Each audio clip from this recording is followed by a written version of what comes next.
Imagine this. You're in a quiet room, face to face with someone you've known for years. They're smiling, nodding, saying all the right things.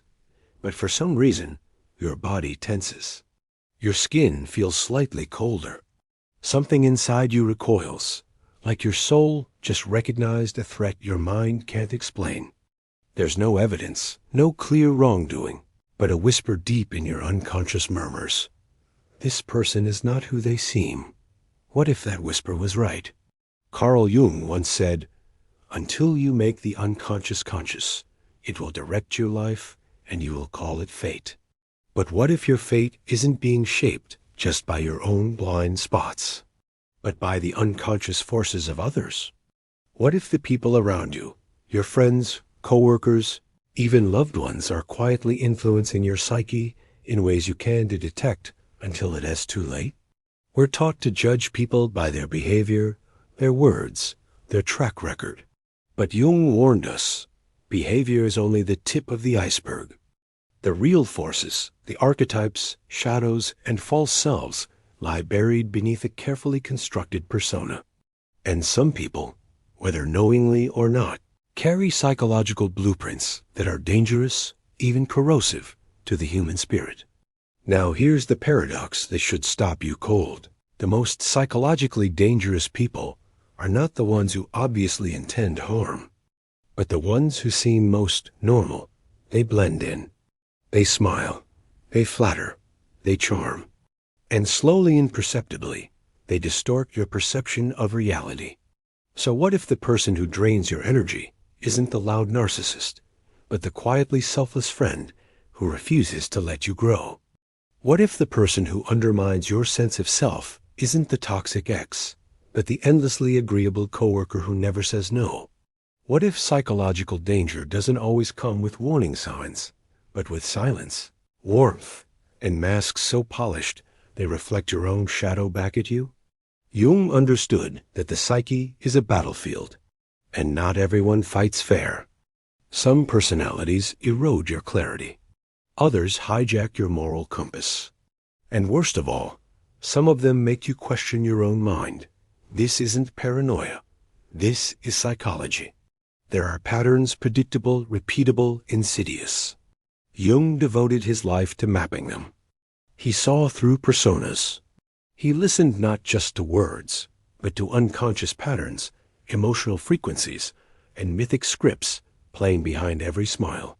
So the real question isn't, who are the people I should avoid? It's far more unnerving. What makes a person psychologically dangerous, even when they don't mean to be? And why did Jung refuse to place his trust in certain types, no matter how kind, intelligent, or morally upright they appeared? You might think it's about evil or malicious intent, but Jung knew better. Danger doesn't always roar. Sometimes it whispers. Sometimes it helps you. Sometimes it saves you. And then, when your guard is down, it fragments your soul from the inside out. So how do you know who they are? What do they do differently? What subtle signs reveal the instability behind the mask? And most importantly, why does Jung's theory suggest that avoiding them isn't just wise, it's essential to your own individuation? Before we explore the 4 personality types Jung deeply distrusted, you need to understand something first. There is a reason why these people exist in every culture, every era, every social circle. It isn't accidental. It's archetypal. It's systemic.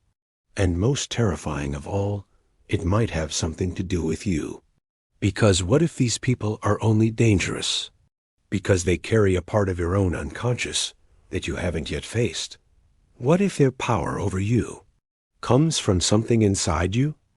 And what if recognizing them isn't just about protection, but a key to your own psychological awakening? Let's go deeper. Because the problem isn't just them. The problem is why they exist at all, and why you keep letting them in. There is something deeply unsettling about realizing that what you call your personality might not actually be yours. It's been sculpted bit by the approval of others, by unspoken family rules, by social conditioning masquerading as virtue. You learned what to suppress. You learned when to smile. And without knowing it, you also learned to trust the same kinds of people who kept you small. Carl Jung understood this. He saw society not as a neutral stage, but as a subtle engine of conformity. And at the heart of that engine were certain types of people, who unconsciously serve as gatekeepers of the status quo. They are not always villains. Often they're respected, liked, promoted. They might even be your mentors or your lovers. But behind their polished personas, they carry something far more corrosive than hatred: psychic repression. To understand why Jung didn't trust them, you have to understand what he was really fighting against: the tyranny of unconsciousness. The great split: persona versus shadow. Jung proposed that each of us wears a mask, the persona, a socially acceptable version of ourselves, tailored to survive the expectations of the outside world. But what's behind that mask? Everything we had to bury in order to wear it. That buried realm is the shadow, the dark, rejected parts of the psyche. Not just rage, envy, or lust, but also power, brilliance, intuition, even joy. Anything that didn't fit the mold you were forced to squeeze into. Now here's the danger. People who live entirely through their persona and refuse to acknowledge their shadow become psychological distortions. They aren't whole. They aren't integrated, but they believe they are. And this illusion is precisely what makes them so dangerous, because they project their disowned qualities onto others. They see in you what they cannot admit in themselves, and often they punish you for it quietly, subconsciously, relentlessly. Why Jung feared certain types, unlike Freud, who saw repression largely through a lens of sexual tension. Jung believed the repression of the self, the whole, individuated self, was the root of neurosis and collective delusion. He wasn't just diagnosing individuals. He was warning us. Certain personalities are not just difficult, they're spiritually contagious. They pull you into roles you never agreed to play. They invoke guilt when you express your truth. They reward you for staying asleep while punishing your awakening. Nietzsche called this dynamic slave morality, the unconscious resentment of the weak toward the strong. Schopenhauer spoke of the tragic will, a blind force within us that resists freedom in favor of predictable suffering. And Sartre believed that other people often act as mirrors of our own bad faith, forcing us to see what we try to deny. These aren't just philosophical musings. They describe real psychological behaviors and real personality types that Jung believed could derail your individuation journey. The archetype of the well-adjusted threat, one of Jung's most overlooked critiques, was of the well-adjusted person, the individual who fits so perfectly into society that they become its unconscious servant. These are the personalities Jung feared most. The unquestioning conformist, who believes obedience equals goodness. The eternal caretaker who sacrifices themselves, but quietly resents your freedom. The chronic optimist who denies pain and silences your grief with shallow reassurance. The passive controller who hides manipulation under a veil of politeness. They don't seem threatening, but they subtly crush your soul by never allowing truth to emerge. They don't want your authenticity. They want your compliance. Why do these people exist? Because the modern world rewards repression. It celebrates image over essence, and it teaches us to trade depth for comfort. In school, you are rewarded for obedience, not insight. In the workplace, you're promoted for reliability, not creativity. In relationships, many are praised for loyalty, even if that loyalty is to dysfunction. So what happens? We split. We become people we were never meant to be. And we start to trust those who reflect our false selves, while distrusting those who challenge us to evolve. That's why Jung didn't trust these personalities. Not because they were evil, but because they were trapped. And because they pull others into the trap with them. The soul-dimming influence, you've probably met them. You've probably loved them. And chances are, you felt something strange around them. that your deepest truth, your rage, your power, your yearning aren't welcome. Not explicitly, not with words, but with something far more chilling: silence, disapproval, discomfort. You shrink. You apologize. You adapt. And worst of all, you start to believe that maybe it's you who's the problem. But it's not. It's the influence of a personality that Jung would have recognized instantly. One that cannot accept wholeness because it has never dared to face its own. So now the real question becomes, what happens to you when you're surrounded by these personalities for too long? How do they shape your decisions, your self-perception, your very sense of reality? And how do you begin to tell the difference between someone who challenges you to grow and someone who subtly punishes your expansion? To understand that, we have to examine the consequences, not just for your psyche, but for society as a whole. Because the cost of tolerating these personalities isn't just personal, it's existential. You wake up one morning and something feels off. Not wrong, exactly, just dulled. Your thoughts are slower. Your instincts muted. The fire you once carried, the urgency to create, to confront, to seek truth, has quietly fizzled into a polite fog of routine. And you wonder, how did I get here? You didn't choose numbness. You didn't decide to forget yourself. But over time, subtle influences, people, environments, expectations have eroded something essential. Like water smoothing stone, they've rounded your edges. And here is the part most never realize. It often begins with who you surround yourself with. Carl Jung didn't merely warn about toxic people. He warned about the invisible gravity of unconscious personalities. Individuals who, without malice, pull others into emotional stagnation, psychological inertia, and moral compromise. Their danger lies not in dramatic abuse, but in quiet distortion. The distortion of what is real. The distortion of who you are. The true consequence of staying close to these people isn't just conflict, it's collapse. The collapse of vitality. The loss of inner authority. When you orbit around personalities who haven't confronted their own shadow, you begin to carry their projections. You become the scapegoat for their unclaimed rage, the emotional caretaker for their neglected wounds, the audience for their false selves. And slowly, almost imperceptibly, you start shrinking to fit the role they've assigned you. There's a name for this kind of erosion. In psychological terms, it's known as enmeshment. But at the soul level, Jung would say it's something even darker, the forfeiting of individuation, the quiet betrayal of the self. The most dangerous personalities aren't the loudest. They are the ones who make you forget your edges. They blur you, soften you, numb your resistance. Their comfort feels warm at first, but soon it becomes anesthesia. You stop questioning. You stop pushing. You become nice. You become agreeable. You become, as Jung would say, harmless, which is the death knell of the evolving psyche.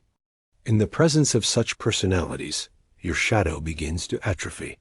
Not because it disappears, but because it is constantly disowned.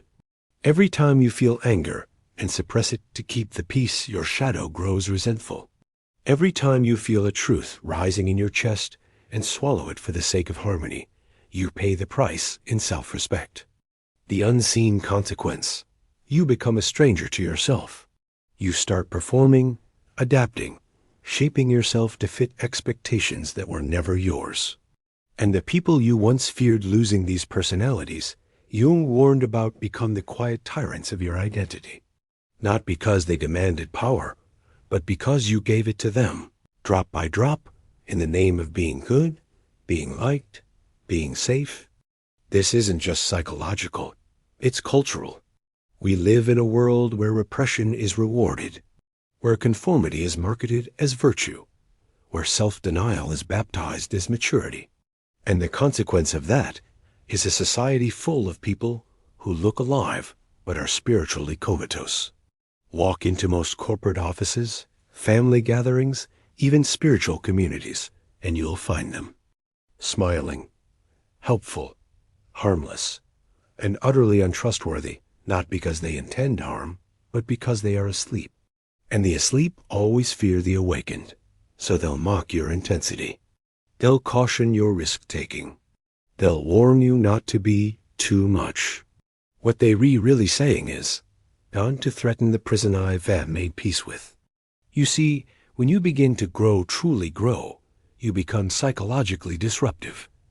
Your evolution triggers others' stagnation. Your honesty reveals their avoidance. Your boldness reflects their fear.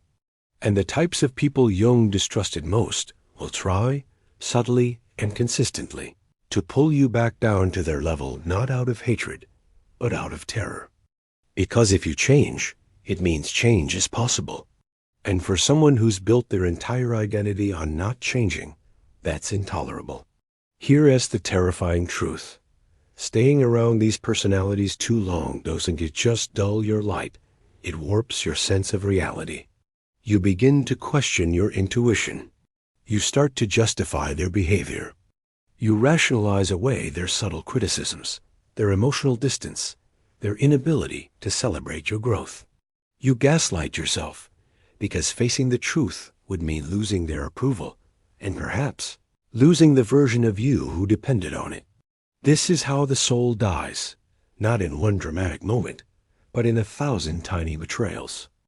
A yes when you meant no, a silence when you needed to speak, a smile when you were actually in pain. Carl Jung didn't fear these people because they were evil. He feared them because they were contagious, because their unconsciousness could become yours, because their self-deception could infiltrate your path, your relationships, your destiny. And this is why it's not enough to simply recognize them. You must understand what's at stake if you don't walk away. Your art, your anger, your vision, your truth. All of it hangs in the balance. But before you reclaim any of it, you must first confront the great betrayal, that in trying to survive in their world, you abandoned yourself. The question now is, how do you come back? How do you break the spell? How do you rebel? It begins, as all rebellions do, not with rage, but with clarity. One day, you catch yourself mid-performance. You're nodding in agreement to something that grates against your values. You're laughing, though nothing was funny. You're sitting at a table, surrounded by faces you've always called familiar, and it hits you like a lightning bolt through fog. None of this feels real anymore. That is the moment the rebellion begins. Not with fire, not with shouting, but with stillness. With that single disobedient thought, what if I stop pretending? Carl Jung knew the path of individuation was not a polite one. To become who you truly are, you must betray the false self. You must become disloyal to the expectations that kept you emotionally tame and spiritually underfed.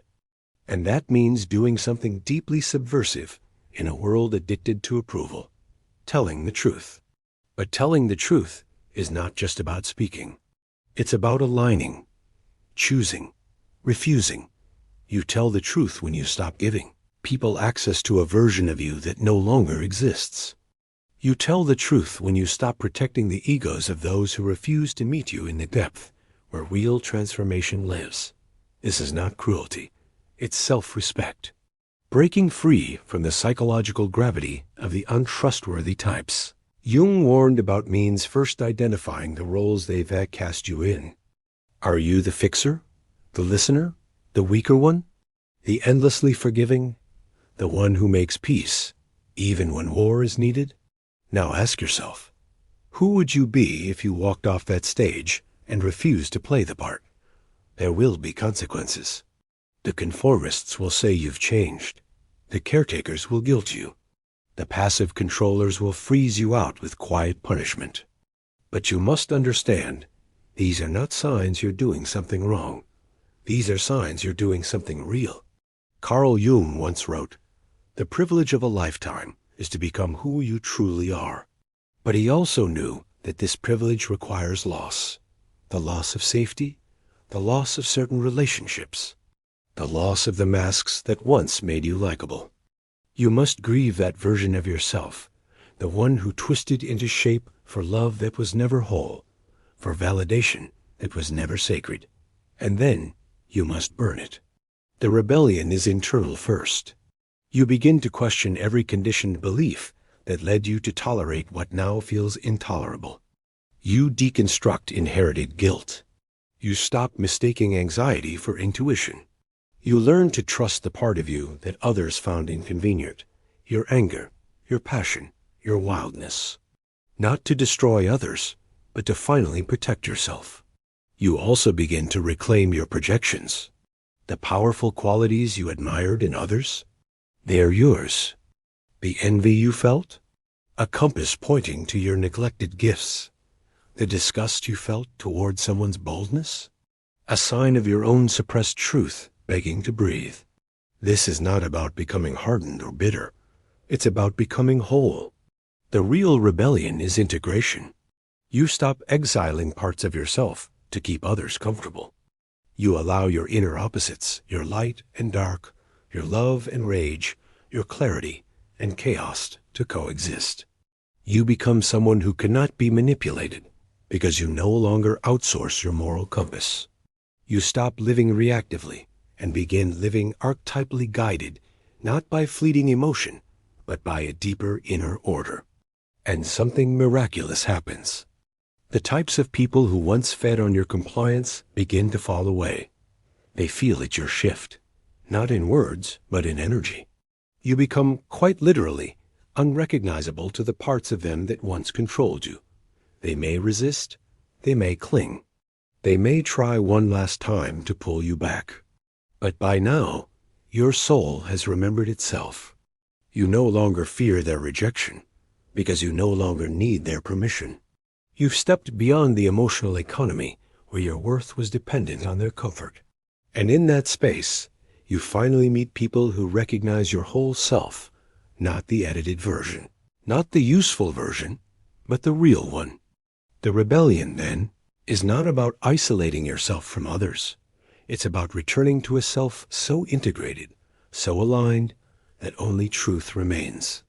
You stop chasing peace where there is no honesty. You stop explaining your sensitivity to those who are numb. You stop romanticizing those who refuse to grow. And most of all, you stop confusing kindness with compliance, love with appeasement, harmony with suppression. This is how you reclaim your life, not in a single act of defiance, but in the thousands of small decisions that say, I choose truth over comfort. I choose evolution over validation. One choose myself. Because you were never meant to be soft clay in someone else's hands. You are meant to become fire dangerous to those who deceive, and luminous to those who dare to see. And then comes the moment that no one warns you about, the one after the rebellion, after the cutting of ties, and the fire of clarity has burned through everything false. At first, it feels like freedom. You feel weightless, expansive, untamed. But then a silence descends, a strange, aching stillness. Because now, there's no one left to mirror you but yourself. This is where most turn back. Not because they were wrong to break free, but because they didn't understand what freedom really demands. You see, the ultimate truth, the one Jung pointed to, again and again, is that the greatest danger was never the people you needed to avoid.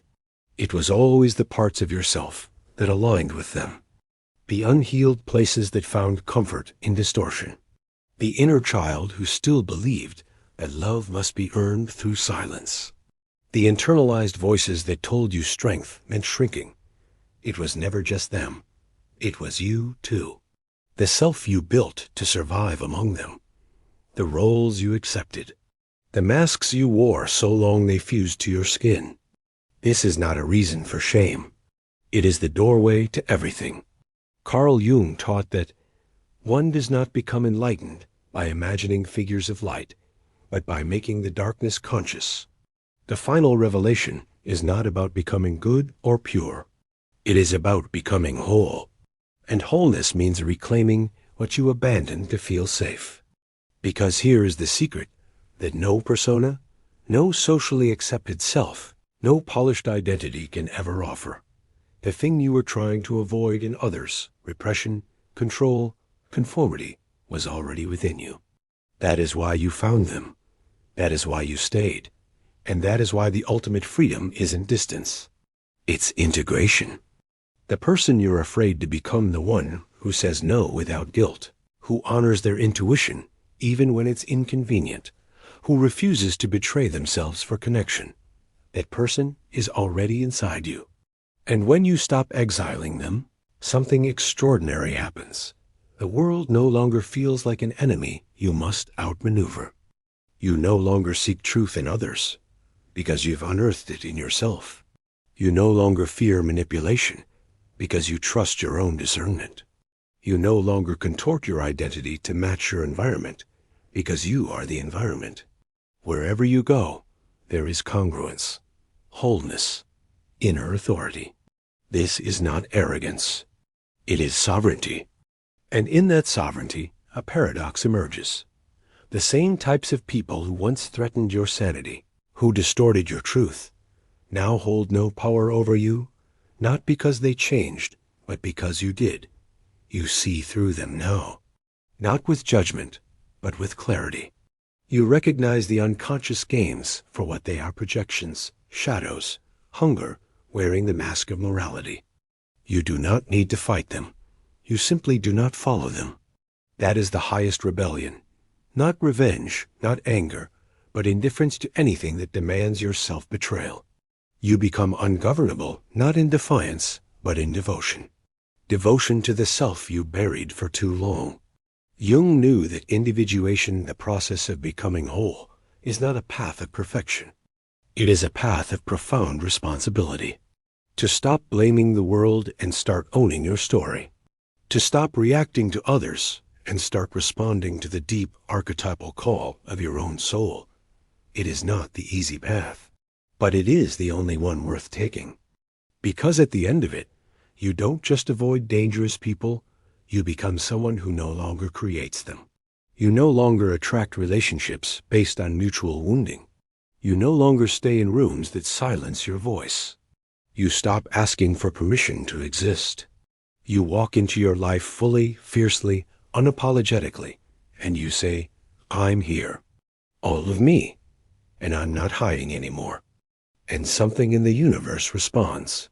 The same forces that once conspired to keep you small begin to open doors where there were once only walls. The right people arrive, not the ones who need your compliance, but the ones who rise with your authenticity. The path clears, not because it is easier, but because you finally know how to walk it. That is the gift Jung left us, not a rigid theory or a static model of the mind, but a map, a mythic compass pointing us towards something terrifying and sacred, our own becoming. And if you've made it this far, if you've seen yourself in these words, if you have felt the ache of exile and the fire of rebellion, then you already know. The people Jung didn't trust were never just out there.